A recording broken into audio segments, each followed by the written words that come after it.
With this update from the U.S. Meat Export Federation's Spring Conference, I'm Bryce Duskady in Fort Worth, Texas. Pleased to be joined by the leader of the U.S.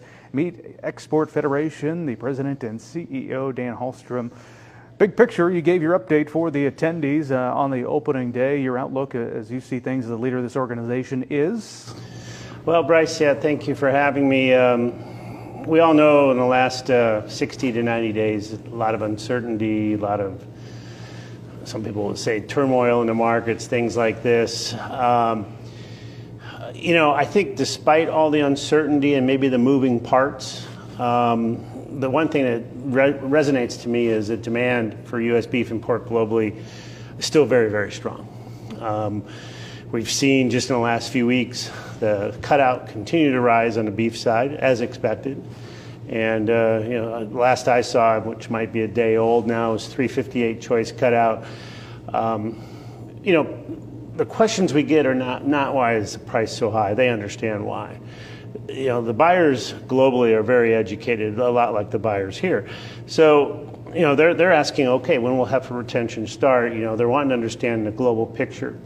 And their point being that the demand for high quality grain-fed beef is on record pace. And I think the one market that is impacted by retaliatory tariffs, the only one right now, is China. And even that's improved because with that recent announcement, we've backed them off. Beef was as high as 145% roughly. We're back down to, I believe it's 57. Pork was as high as 172%, and that's back down as well. Not ideal because there's still tariffs, but business is doable. So I think there's some light at the end of the tunnel on some of this uncertainty.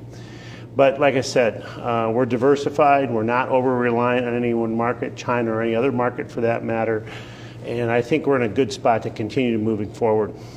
We continue to hear that it's the quality of the U.S. product, whether it's our bulk commodities, corn, soybeans, wheat, but also on the red meat side of things that makes the difference. But who are the U.S.'s biggest competitors when it comes to red meat? Well, we're not the only one that's figured out the value opportunity. Yeah, that's for sure. On the beef side, of course, the Australians continue to be and always have been a very strong competitor. More so on the grass-fed than the grain-fed, but both. But the new participant in the party has been Brazil, of course, getting stronger and stronger all the time, especially on pork, but it's both species. So I think that, honestly, we're always keeping an eye on our competitors, but I think if we keep pushing forward, telling our story, and the story really highlighted by two key things. Number one, safety. Our inspection process is second to none in the world, whether it's the whole ag chain, right? Beef, pork, but of course inputs, et cetera. And then, the other thing is the quality advantage, which we have a grading system that's second to none on the beef side and the quality on the pork side. So if we continue to tell that story, one that's based on eating experience, one based on reputation, we can put up a good fight against any of these other competitors.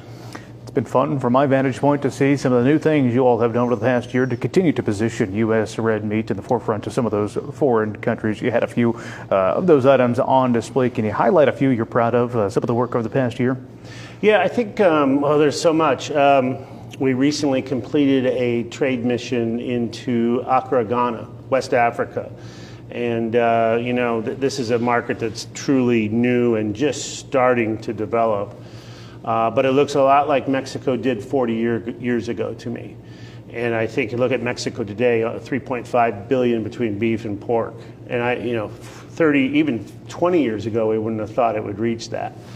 And you look at West Africa, but really this trade mission wasn't just West Africa. We had people from Morocco, people from Angola. I think there was 12 countries represented in this trade mission in early April. And that's what we do. We put buyer and seller together. And if you look at some of the more sophisticated markets, when the China tariffs were announced at the ridiculously high levels that shut off business, a lot of the beef markets dropped, short plates being one of them. So we pivoted in our Korean market, and in a matter of 2 weeks, we had a 7-week promotion lined up for thin slice short plate, a delicacy for hot pot in Lotte Mart, 105 stores. And it was so successful the first 2 or 3 weeks that some of the other majors jumped in on it as well. So this is just an example of adapting to the markets with a long-term vision to develop for the future. That's what we do. Part of the role of the U.S. Meat Export Federation seems to be gathering all of these diverse perspectives in the industry when it comes to the various checkoffs and groups supporting USMEF, but also the folks as part of the supply chain. Beyond the commodities that we've talked a lot about on our reports, who's represented? Who's a member of USMEF? Yeah, well, we have 9 sectors of membership, and the best way to think of it is farm to fork. Soybean industry, corn industry, agribusiness, pharma companies, vessel shipping companies, cold storages. And then, of course, you get to the producer side, beef producers, pork producers, lamb producers. And, of course, our biggest sector of membership is our exporters. Everyone knows about the packers, but really it's the trader purveyors, which is over 100 members that are trader purveyors. And these are the folks that don't slaughter and they don't produce. They're middlemen, so to speak. But they have a lot of the emerging regions of the world are dominated by these exporters that take the risk. Because you don't know, a brand new market like Ghana or Angola is pretty risky business when your transit time's 90 days and you have civil wars going on in some of these countries and things like that. So it's quite a dynamic membership. And when we have a meeting like we're having here this week in Fort Worth, getting all the parties to the table at one time on a unified strategy is pretty powerful. What do you hope our audience will remember about the work of USMEF? Well, I think the main thing to remember is that we're in it for the long game. And one of the analogies I used in my general session opening speech yesterday was that Berkshire Hathaway recently had their annual meeting, and Warren Buffett, of course, everyone knows who he is. And he was asked a question in that meeting. Well, in the last 60 days, their meeting was May 2nd, I think it was. The last 90 days, there's been a lot of volatility. As a company that trades, did you get a lot of opportunity, in that short term? And his answer was no, we don't do that. We're in it for the long game. We're in it for the 5, 10, 20-year time frames. And I look at USMEF a lot that way. The volatility is just inherent, right, in the world.